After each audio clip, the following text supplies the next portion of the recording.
And we're back with another episode of Before You Buy, that show where we give you some straight up gameplay and our first impressions of the latest games releasing. As usual, it's me, Jake, and this is the first Before You Buy of 2020. So I just wanted to say real quick, like, a lot of you guys have been watching this type of video for years, and I put a lot of work into it, and I just want to say I really appreciate that you guys show up. We have a good time here, so thank you. But anyway, today we're talking about Dragon Ball Z Kakarot. This is the single-player, open environment, RPG element-having, story-focused Dragon Ball Z game many people have been clamoring for and begging for a long time. You know, for me and a lot of other, like, 20-something-year-olds growing up with the show, Legacy of Goku on Game Boy Advance was, like, the game, man. But Kakarot here aims to retell the main, now legendary sagas in the Dragon Ball Z series with a cinematic flair and modern graphics, and since I've been playing, I'll just start right off by saying I think this is an alright game. You know, like, the highs are really high. Some of the big moments, they really nail them, but they stumble in some other areas, you know? The gameplay you might love or hate. Ultimately, the first few hours, I felt really disappointed, but the more I played it, the more I grew to really enjoy it. I think it's more than likely big Dragon Ball Z fans are gonna at least have a good time with this one. Let's dive in. The setup is really simple. You fight your way through the story, occasionally stopping to catch your breath and then doing, you know, video game things. Long sequences of dialogue and cutscenes are capped off with big fights that are drawn out over multiple parts and, like the show, are often interrupted with shifts to other characters doing other things. In between all these big moments, you're free to fly around or run through the open environments as various characters at specific times, and this is where you pretty much do everything else. Like I said, the video gamey things. Fighting random spawning enemies RPG style, flying around and collecting Z-orbs, finding resources for crafting and cooking food, including hunting animals and a fun little fishing minigame. You find ingredients and eat to then buff yourself before fights. You spend money on potions and items at stores. And like I said, you spend those Z-orbs to get special character traits and special attacks. Over time, you will also learn new abilities that you can slot in through training. Now, Kakarot's combat is really freaking exciting in motion, and it definitely has its moments. It walks like a fine line, though, between being repetitive and keeping exciting. It's like exactly in the middle for me personally. I think by the end it's starting to outstay its welcome a bit, but being totally powered up and having every ability at your fingertips kind of saves it. It's a bit of a rinse and repeat, dodge and hit, doing the same hit combo type of stuff. But the left bumper plus a mapped button lets you use special powers, and the right side lets you activate your teammate powers. You can charge up your power and get it to a state where you can more easily chain abilities. You can do a big special group attack. You can also activate different power states throughout the game, depending on, you know, if it makes sense to the story. And these are risk-reward in an interesting way, because typically you have way more power, but at the cost of your health and stuff depleting. So you gotta use it wisely. That's fun, but still, sometimes when you're playing, it sounds like a lot more than it actually is. It's pretty mashy combat. You might be in the mood for that, or you might want something a bit more complex. It's satisfying, I think, it's just not groundbreaking.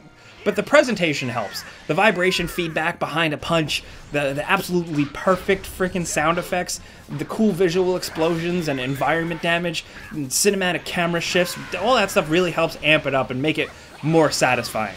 The big battles are a lot of fun, especially with just like the pretty good variety of different attack types and levels of destruction your enemies have throughout the game. The random out-in-the-world battles, when you're just flying around, you know, the ones with random enemies and creatures, nowhere near as exciting. And that's where the combat can start to feel a little bit grating after a while. Especially because everything pretty much boils down to go here, fight this. Or go here, maybe run into a few things to fight, and collect these random floating items. There are side quests, which sometimes do a good job of highlighting side characters that I appreciate, but ultimately they're pretty simple and don't add too much, save for a few here and there. You can hunt dinosaurs, you can take out towers, you can find collectibles, and stuff like that, so there is a solid amount of busy work, but I just kept finding myself doing the bare minimum to make sure I was strong enough, rested, and buffed and powered up, and I'd move on as quick as possible just to get back to the story, because that's where the fun really lied for me. One plus about the RPG stuff is the fact that you're in the open world. The open world itself, I kind of like. The controls for flying around just feel a little bit off. Something about it is kind of awkward. Can't quite put my finger on.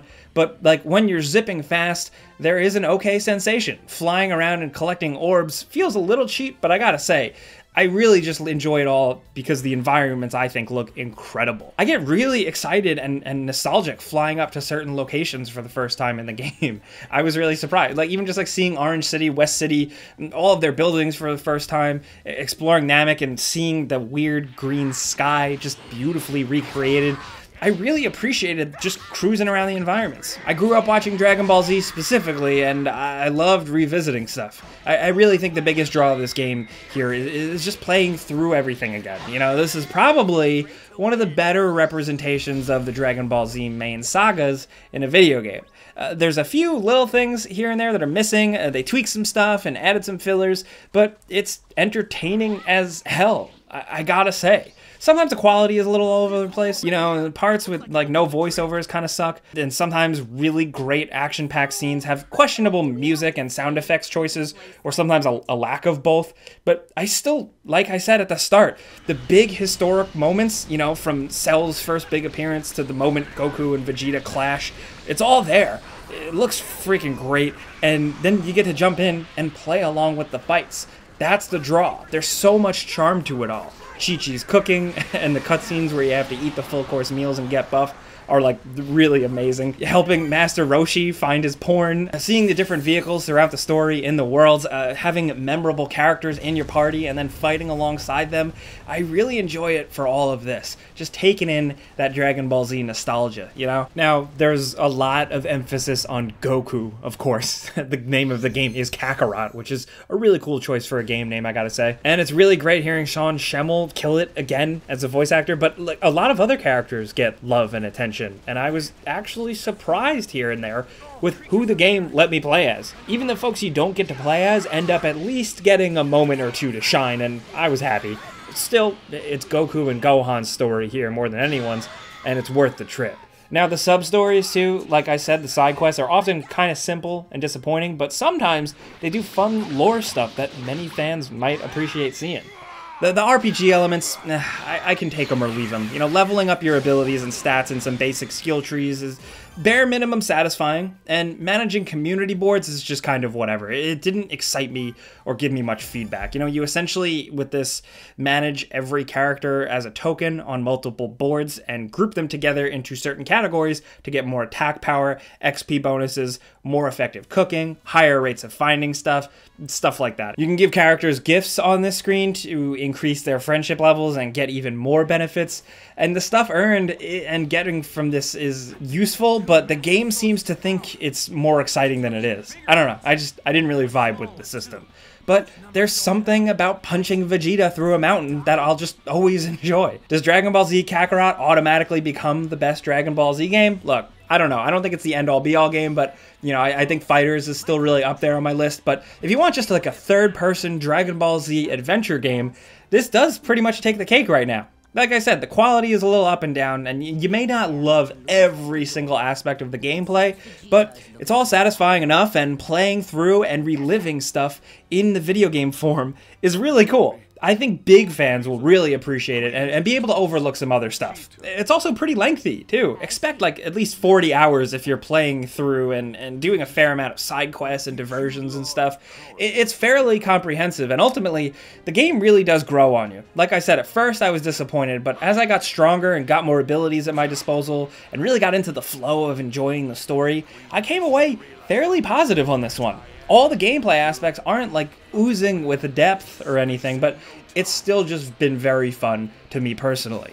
But of course, that's a before you buy, guys. You know how this works. I give you some pros, some cons, and some personal opinion. And now I want to hear yours down in the comments. First of all, if we're talking about Dragon Ball Z specifically, what is your favorite saga? Which one are you looking forward to experiencing in this game? If you have been playing it, I would love to know what you think. Really, let's talk about anything Dragon Ball down in the comments below. And I gotta say, if you enjoyed this video, guys, clicking the like button is the best way you can help us out over here. We really appreciate it. We're working on more Kakarot videos soon. But if you're new, consider subscribing as well, because we put out videos every single day. Either way, though, thanks for watching. We'll see you guys next time. There it is!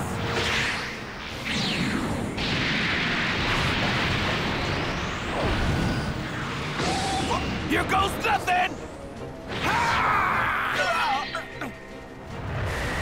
Knock it back, Gohan! The ball won't hurt you if there's no evil in your heart!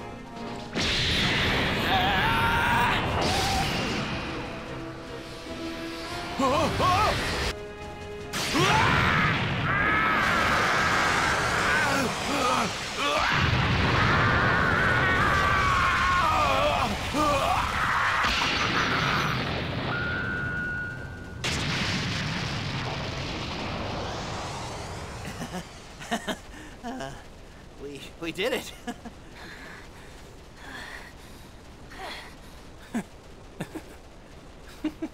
Yeah.